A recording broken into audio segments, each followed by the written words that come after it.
یہ دعا کہاں سے لی ہے اور اس دعا کا ترجمہ کیا ہے؟ آپ حیران ہوں گے. کوئی بھی تھوڑی بہت عربی کی سمجھ رکھنے والا بندہ جس کو عربی لینگویج کا پتہ ہے، عربی زبان کا پتہ ہے، تھوڑی بہت آؤ ناؤ رکھتا ہے، عربی کا پتہ ہے، زبان کا پتہ ہے، وہ اس کے ترجمے کو بخوبی سمجھ سکتا ہے. وَبِصَوْمِ غَدٍ نَوَيْتُ، میں کل کے روزے کی نیت کر رہا ہوں. کل کے روزے کی، غد کہتے ہیں کل کو.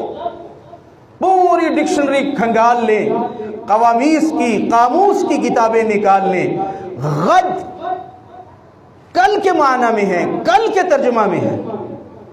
یعنی ترجمے میں اتنا بڑا جھول روزہ آج رکھ رہا ہے.